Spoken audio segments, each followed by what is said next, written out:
With a split in a pair of conference games last week, UNC Pembroke women's basketball enters the weekend at 12-5 overall and 7-3 in the Peach Belt Conference. We'll talk to head coach John Haskins in a moment. On the men's side, a 5-game winning streak ended last Saturday at USC Aiken. The Braves remain in the top 3 in the PBC's East Division with a divisional game against Armstrong State on tap this afternoon. In the pool, UNC Pembroke swimming and diving will wrap up its inaugural season today at Mars Hill. The Braves dropped contests against St. Andrews, Limestone, and Emmanuel in a busy week last week. UNCP track and field competed at the Wake Forest Invitational in Winston-Salem last weekend. The Braves track team is off this weekend. We'll talk to Director of Track and Field, Dr. Peter Ormsby, in a little bit. The Black and Gold Report starts now.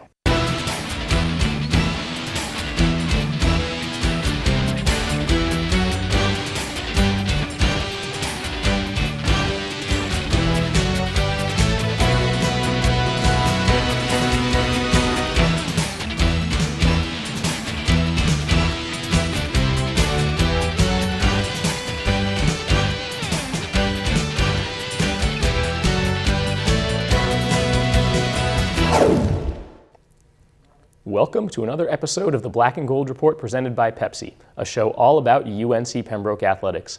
I'm Cameron Songer, and this week we check in with UNCP women's basketball and indoor track as the winter season continues. It's my pleasure to be joined in studio now by women's basketball head coach John Haskins. Coach, thanks for being here. Good to be here, Cameron.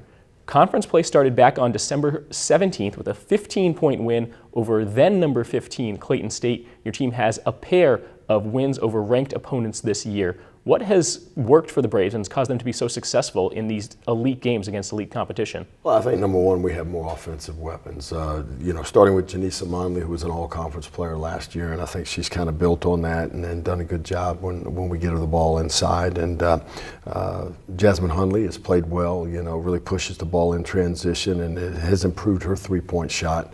We've inserted Nyla Allen into the starting lineup due to some injuries, and she's played very well at times offensively. Brianna Baham has come on offensively for us also. Ebony Stevens is one of the top three-point shooters in the conference. Avery Locklear can shoot the ball and score.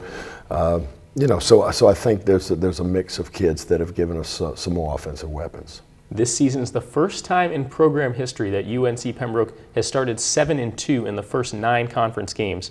A big part of that was a 5-game winning streak earlier in the month of January. What kind of confidence does that foster for your team? Well, I think they start believing in really what we're doing. It's kind of the chicken or the egg. What comes first? Do you buy in and then have success, or do you have success and buy in? I think, they kind of build on each other. So I think the more success we have, the more they buy into what we're trying to do. So I think that has given us some confidence that we can play with most anybody that we step foot on the floor. What's been perhaps most impressive about this recent run of success is that it's come in spite of some injuries that have forced some other players to really step up and take more responsibility. Who's surprised or maybe even impressed you from your team? Well, I think the good thing for us starting the year is we had a lot of depth. I mean, I told our girls this roster was unique in that we had 14 players on the roster, and I did not see anybody on our roster that could not come in and contribute and help us win. With that being said, we have been struck with the injury bug quite a bit, and it has shortened our bench, number one, and forced some other people in some different roles. And I think probably starting with Nyla being inserted in the starting lineup. I mean, she could have probably been a starter to start the year, but felt more comfortable starting our seniors. But she's played very well, particularly rebounding the ball. She just plays so hard. Brianna Baham, I think, has come on and starting to play like we think she can play, and has had a couple of really good games for us. We brought Blair Silliman off the bench. Ebony's shooting the ball really well. Brandy Robinson has got in there and contributed at times. So it's given a number of players some opportunities to maybe get more minutes than they would have had we had our full roster, and I think they've responded well. The Braves were off this week after a heartbreaking overtime loss at USC Aiken last Saturday. What were some of your big takeaways from that last game? I didn't think we played really well. We didn't play poorly. I thought the big thing against them was rebounding. They were a little bit bigger than us at every position. That was the first game in a while that we've been out rebounded, and we gave up 21 offensive rebounds, and that was a difference in the game when you're talking about, one possession could have made the difference in us winning and losing the game in regulation. So, rebounding. But with that said, I thought going on the road in the Peach Belt, playing against one of the top teams teams in the Peach Belt, our kids responded pretty well. Ebony made a big shot to give us get us back in it and send it in overtime. So I thought we did some good things. We've just, we just understand we've got to do a lot of good things on the road to get wins in the Peach Belt.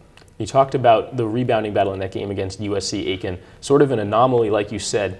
Your starting forwards pair, Nyla Allen, Janisa Monley, have been double-double machines lately. What has that meant for the team and how it makes everything go? Well, Janisa has been a steady rebounder for us, but Janisa rebounds her space. Nyla goes and gets it, and she can get it. She's very athletic. She can jump, and she'll just go get it. And that's helped us, particularly on the defensive boards. And she can also get some offensive rebounds. So that gives us a good base. I think our guards rebound pretty good.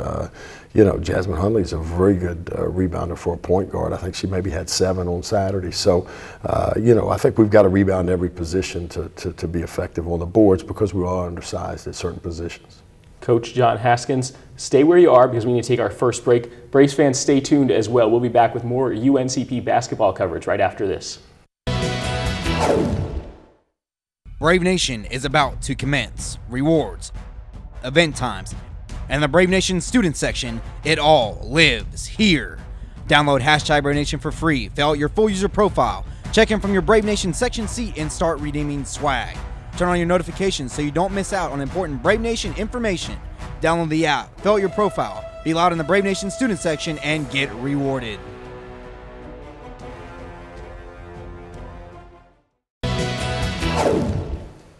Welcome back to the Black and Gold Report, joined once again by UNCP women's basketball coach John Haskins. Coach, your team has a lot of experienced players who've played in your system for a couple of years now. What will that mean coming into the home stretch of the Peach Belt Conference schedule and some close games? Well, I think anytime you can put a group of upperclassmen and particularly a group of seniors on the floor, it's beneficial to your team. They've been through the battles. They understand what it takes, the preparation and playing on the road and all those type of things. So, we went into the year with some new kids that possibly could have been in, that starting lineup, and I thought we probably got 8 or 9 starters, to be honest with you. But we went with a veteran group because they've been through the wars and understand what we're trying to do. So I think, but I do think it will help us down the stretch. UNC Pembroke is right at the top of the Peach Belt Conference in three-point shooting. It seems like there are a lot of players on your team who can really fill it up from downtown. How do you as a coach balance the desire to shoot a lot of threes with getting other kinds of offense? Well, I think, offensively we want to start inside out, and we want to get the ball to Janisa. Again, she's an all-conference returning player, and she finishes very well down there. So we want to start our offense by getting it to her, and then utilizing those three-point shooters when the defense closes down on her. So, but we've got more weapons probably from the perimeter than we ever have. Like I say, I think Ebony's at the top of the three-point shooting percentage in the conference. Avery Locklear is a very good three-point shooter. Blair Silliman is a very good three-point shooter. Nala can make some threes. Brianna Bauman can make some threes. So we've got a number of kids, I think, that can stretch the defense and score from the perimeter. Next up for your team is a game later today against Armstrong State. The Braves and Pirates split the season series last year. What can Braves fans expect to see out of the first meeting this year? Peach Belt game, competitive game. They had a big win at home about a week ago against USC Aiken on a buzzer beater. They've been a little hurt by injuries. They lost their leading returning scorer to an ACL injury, and I think they lost one other player to an injury. So probably a little bit undersized, very athletic. Will press us some. Will probably zone us some, but we're going to have to play very well to have an opportunity to come out on the top end of that game. Now, looking ahead, even perhaps a little bit too far, but your team right up at the top of the Peach Belt Conference standings could potentially be in line for a first-round game at home in the PBC tournament. What would that mean to your program?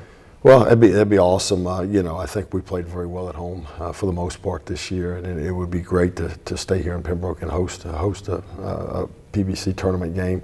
I don't look a lot at the standings. I try to stay away from that, as we get later, the last few games of the season. But the only thing I'm looking at right now is Armstrong and then Francis Marion after that. But just trying to get ready game by game, and those things take care of itself. But with that said, and I told our girls before going to Aiken, and before we played Lander, you know, those tie-breaking scenarios are huge. You know, you can get those wins like we were able to get against Lander and like we almost got against Aiken. Then you get in some tie-breaking scenarios where you know, we've got the advantage there. So every game's going to be just a big game. We talked earlier about the fact your team has 2 wins against ranked opponents so far this year. What's the ceiling for this team? It's looking like your team can play with just about anybody in the region.